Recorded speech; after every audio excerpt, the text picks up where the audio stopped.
প্রায় আকাশ ছোঁয়া দাম একদম। আগের তুলনায় একই বাজার আছে, 19-20 আছে।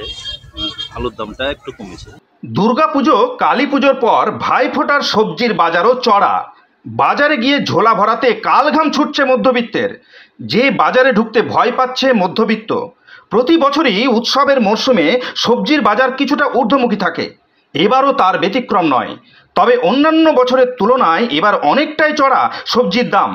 ভাইফোঁটার বাজারে আজকে বহরমপুরের কান্দি বাসস্ট্যান্ডে কোন সবজি কী দামে বিক্রি হচ্ছে, দাম বেশি থাকায় বিক্রিতে ভাটা পড়েছে, কেন এত দাম, কি বলছেন ব্যবসায়ীরা?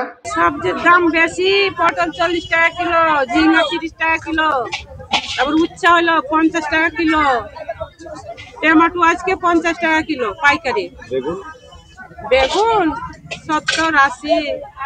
এত দাম কেন? চাষিদের না হলে কি করে দাম বেশি হয়েছে? অল্প মালে দাম কি আবার কমবে মনে হচ্ছে? কমবে, যে ছোট বেড়ালে কমবে দাম। সবজির দাম মোটামুটি এবার ভালোই আছে, মনে হচ্ছে না কিছু একটু হাই আছে? একটু হাই আছে, হাই দাম। দাম বাড়া এবার বর্ষা বেশি, চাষ করতে পারেনি বর্ষার জন্য মানে জমি পায়নি, চাষ করতে পারেনি, ওই জন্য দাম বেশি। এই মাসটা গেলে ছট পূজার পরে কমতে পারে। সবজির দাম চড়া হলেও তুলনামূলক আলু ও পেঁয়াজের দাম নাগালের মধ্যেই রয়েছে। বর্ষার কারণে সবজির দাম চড়া বলে দাবি ব্যবসায়ীদের। এবছর প্রচণ্ড বর্ষা, ঠিক আছে, বর্ষার জন্য চাষ করেছে নষ্ট হয়ে গেছে গাছটা, ঠিক আছে, সেই জন্য সবজির দাম প্রায় আকাশ ছোঁয়া দাম একদম।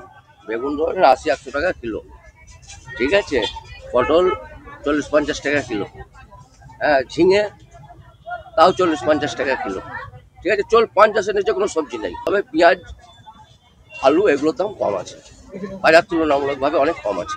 19-20 আছে, আলুর দামটা একটু কমেছে আগে তুলনায়। লক্ষ্মী পুজোর সময়তে একটু দাম বেশি ছিল আলুর দাম, একটু কম আছে। এখন বাজার চড়া থাকলেও কিছুদিনের মধ্যেই সবজির দাম নাগালের মধ্যে আসবে, এমনটাই মনে করছেন ব্যবসায়ীরা। এটাই তাদের দাবি। Bureau report, Madhyabanga news.